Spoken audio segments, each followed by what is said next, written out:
Minister T Siddique തത്സമയം ചേരുകയാണ്. പ്രത്യേകിച്ച് കള്ളാടിയുമായി ബന്ധപ്പെട്ട് അവിടെ നടക്കുന്ന പ്രവർത്തനങ്ങളുമായി ബന്ധപ്പെട്ട് അതിൻ്റെ ഒരു ഭാവി പ്രവർത്തനങ്ങളുമായി ബന്ധപ്പെട്ട കാര്യങ്ങളൊക്കെ മിനിസ്റ്ററോട് തന്നെ ചോദിച്ചറിയാം.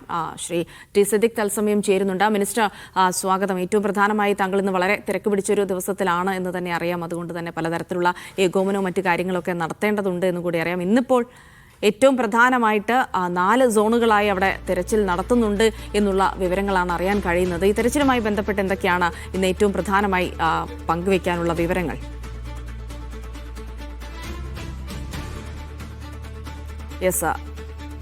അദ്ദേഹം തയ്യാറായി വരുന്നേ ഉള്ളൂ.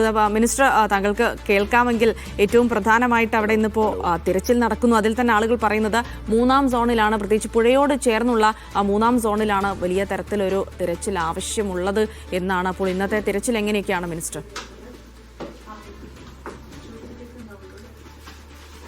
നമ്മൾ നേരത്തെ ഇതിനെ 4 സോണുകളാക്കി നമ്മൾ തിരിച്ചു. അതിൽ 1-ാമത്തെ സോണും 3-ാമത്തെ സോണുമാണ് നമുക്ക് കൂടുതൽ പ്രതീക്ഷയുണ്ടായിരുന്ന സ്ഥലം.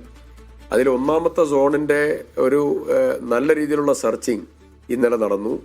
വീണ്ടും അതിൻ്റെ താഴെ തലം മുതലുള്ളതായിരിക്കുന്ന പരിശോധന ഇനിയും നമ്മൾ മുന്നോട്ട് കൊണ്ടുപോകും.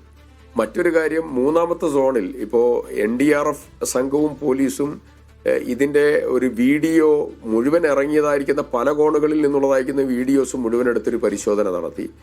അപ്പോൾ ഈ വരുന്നതായിരിക്കുന്ന ആളുകൾ ഓടുന്നതും അവർ കാണാതാകുന്നതുമായിട്ടുള്ള ഏകദേശ ഏരിയ വെച്ചുകൊണ്ട് 3-ാമത്തെ സോണിൽ കുറച്ചുകൂടെ നമുക്ക് കണ്ടെത്താത്തതായ ആളുകൾക്ക് വേണ്ടിയുള്ള തെരച്ചിലിൽ ശുഭകരമായ വാർത്ത നമുക്ക് കിട്ടാൻ സാധിക്കും എന്നുള്ളതാണ് അവരുടെ ഒരു നിഗമനം.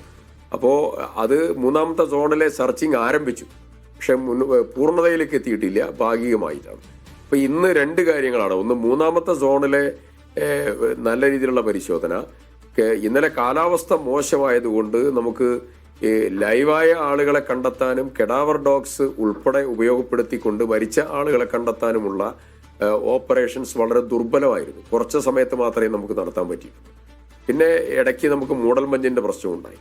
അപ്പോൾ ഇന്ന് ഈ ഡോഗ്സിനെ ഉപയോഗിച്ചുകൊണ്ടുള്ള പരിശോധനയും അതുപോലെ ഫിസിക്കലായിട്ടുള്ള വെരിഫിക്കേഷനും ഇതെല്ലാം തന്നെ വളരെ കൃത്യതയിൽ കൊണ്ടുപോകാൻ പറ്റുമെന്നുള്ള പ്രതീക്ഷയിലാണ്. അതിൻ്റെ കൂടെ മീനാക്ഷി പുഴ, ആ പുഴയിൽ NDRFൻ്റെ ഒരു 20-അംഗ സംഘം, ആ 20-അംഗ സംഘത്തിൻ്റെ കൂടെ ലോക്കലായിട്ടുള്ള ആളുകളും കൂടി ഒരുമിച്ചുള്ള പരിശോധന. അപ്പോൾ അവർക്ക് NDRF സംഘത്തിന് ഈ സ്ഥലം അറിയാതെ നിൽക്കുമോ എന്നുള്ളതാണ് ഒരു കാര്യം. അപ്പോൾ അതുകൊണ്ടാണ് ലോക്കലിക്ക് പറഞ്ഞു കൊടുക്കാൻ പറ്റുന്നതായ ആളുകളെയും കൂടി അതിൽ സെറ്റ് ചെയ്ത് രാവിലെ തന്നെ അതിൻ്റെ പരിശോധനയും ആരംഭിച്ചിട്ടുണ്ട്. തീർച്ചയായും അവരുടെ കാണാതായ പലരുടെയും കുടുംബാംഗങ്ങൾ ഇവിടെ സ്ഥലത്തെത്തിയിട്ടുണ്ട്. അവരുടെ ഏകോപന പ്രവർത്തനങ്ങൾ നടത്തുന്നതിന് വേണ്ടി സബ് കളക്ടറെ ഇന്നലത്തെ മീറ്റിങ്ങിന് ശേഷം ചുമതലപ്പെടുത്തി. സബ് കളക്ടർ വരുന്ന കുടുംബാംഗങ്ങൾക്കുള്ള താമസം, അവരുമായിട്ടുള്ള ദൈനംദിന വിവരങ്ങൾ കൈമാറൽ ഉൾപ്പെടെ എല്ലാ കാര്യങ്ങളും ഏകോപനം വഹിച്ച് മുന്നോട്ട് പോകും.